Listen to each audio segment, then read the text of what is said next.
Right now in Phoenix, something massive is happening. Billions of dollars are being poured into projects that are reshaping not just our skyline, but our entire economy, our jobs, and even the value of your home. The biggest driver is semiconductors. So today we're diving into the 10 projects that are fueling Phoenix's growth, why semiconductors are at the heart of it, and how this wave of investment could make owning property in the valley one of the smartest moves you'll ever make. If you're new here, my name is Christian. I make videos about living in Arizona, and I'm also a licensed real estate agent. And with that being said, let's just dive right into this video. So what is a semiconductor? Let's just unpack this real quick. A semiconductor is like the brain material of modern electronics. It's usually made of silicon and it has this amazing ability to switch between conducting electricity and then blocking it. That on-off switch is how computer chips process information. And here's the kicker. Without semiconductors, your smartphone, your laptop, your car's navigation system, your smart fridge, none of this works. Semiconductors are the foundation of all future technology. And the more advanced our technology gets, the more chips we're going to need. Smaller, faster, more powerful. For decades, most advanced chips were made overseas, mainly in Taiwan, South Korea, and then when COVID hit, there were global supply chain issues, and we all remember whenever our cars weren't being made, products weren't coming out, everything was getting more expensive and delayed, even medical equipment shortages became headline news. So that woke up US policymakers. Relying on overseas production now became national security risk. So the US government passed this thing called the CHIPS and Science Act. It's a $50 billion investment to bring chip production back here and onto US soil. And guess where the spotlight landed?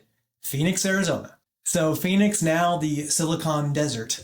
It's ground zero for America's semiconductor comeback. And here's why it's ideal. There's tons of open land for mega fabs. There's a huge power grid and water infrastructure. There are universities like ASU producing engineers and drawing students nationwide. And there's a growing affordable workforce. So now let's talk numbers. The Taiwanese Semiconductor Manufacturing Company, referred to as TSMC, has invested over $65 billion in North Phoenix with 3 fabs in motion, plus a massive water reuse facility, creating thousands of high-wage jobs. They are working, they're crushing it. You're seeing so much happening right now in Anthem. There's so much more to come too. Intel, to compete, has launched a Chandler campus expansion with $30 billion for Fab 52 and 62, adding one of the largest chip-making complexes in the world. Amcor, Peoria's new $2 billion advanced packaging facility, is employing 2,000 people just to help these semiconductors get to businesses. Together, these 3 projects alone make Phoenix what we call the Silicon Desert. Not really a nickname, but a reality. So what does this all mean for real estate? And let's break it down. North Phoenix, Glendale, Anthem, this is like the north and west part of the valley, relatively speaking. TSMC workers will need housing. Rentals will explode in demand, and think workforce housing, build to rent communities, and short-term rentals.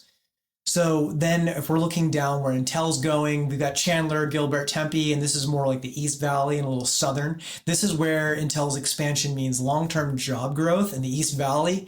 So we're going to expect a little bit more pressure on single-family rentals and luxury apartments. Going back west and more mid, we've got like Peoria, Glendale, Surprise. Surprise reaches a little bit further west and north, bringing projects pertaining to the 303 highway. Amcor extends the high-tech corridor westward. So watch for infill development, short-term rental demand, and suburban rental appreciation. And it's not just the fabs. Remember, restaurants, suppliers, contractors, hotels, entertainment, all of this cluster around these jobs and all of this influx of population. So every layer adds more demand for housing. Next, you sports fans know Glendale's already home to the Cardinal Stadium and the Westgate Entertainment District, but now it's leveling up with the Vi Resort. It's a $1.2 billion mega resort.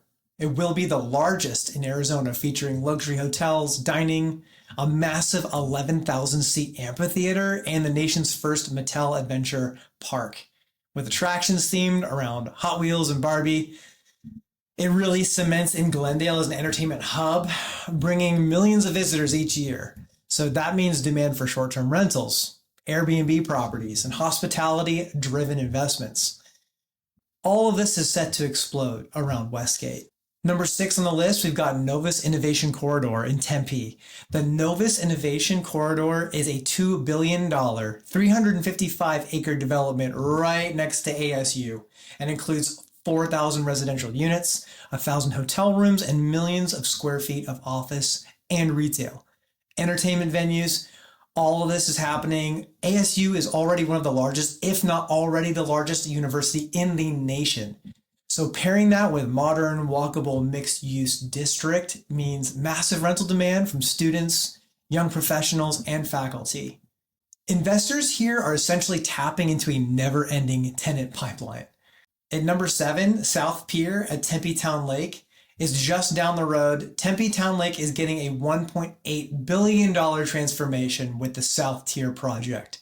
So think luxury residential towers, retail and office space, and entertainment, all on the waterfront. So over 2,500 new residences are planned, creating one of Arizona's few true lakefront living experiences for the college campus.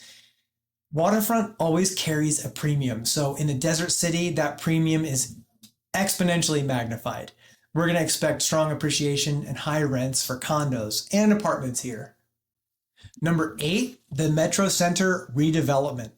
So now Northwest Phoenix, the Metro Center Mall, which was once one of the biggest malls in the Southwest, is closed.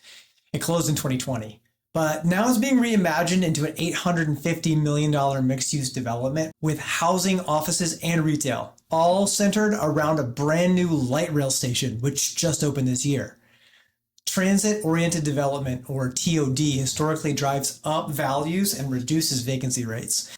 So as Phoenix expands its light rail, properties around the Metro Center will see a major boost in demand. In June 2025, Phoenix opened its newest light rail extension. It's a 5.5-mile line running south from downtown to the South Mountain Village. This extension not only connects communities to the urban core, it creates a brand new downtown rail hub. It matters because every time the light rail expands, we see property values rise and developers swarm the corridor.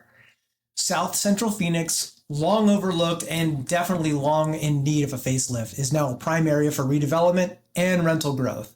And if you tune into what I talked about with the new Housing Bill 2721, these areas are going to be great for massive rental income. Number 10, SR 30 and Loop 303 expansions in the West Valley. We're talking infrastructure here. Freeways shape Phoenix as much as skylines do. So SR 30 freeway is under construction and will run parallel to the I-10, connecting the West Valley from Buckeye all the way to the loop at 202. At the same time, the 303 loop is extending south and opening up land for industrial and residential development. Faster commutes unlock massive swaths of desert land for housing and jobs. Cities like Goodyear, Avondale, Buckeye are set to see explosive growth because of the population and home building. Not only to think about Tonopah and other parts of the desert that still just are beginning developing. Investors who get in early stand to benefit from years of appreciation. Phoenix isn't just growing, it's transforming. With semiconductors driving our economy, new mega projects reshaping the valley, the infrastructure connecting it all, we're just looking at one of the most lucrative decades in Arizona real estate history. So the real question is, will you be watching from the sidelines or positioning yourself to benefit?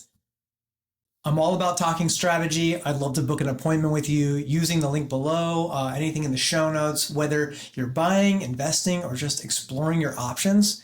I'll be there to help navigate where the real opportunities are. And if you want to understand the home buying process step by step, check out my Arizona Home Buyers Playbook series.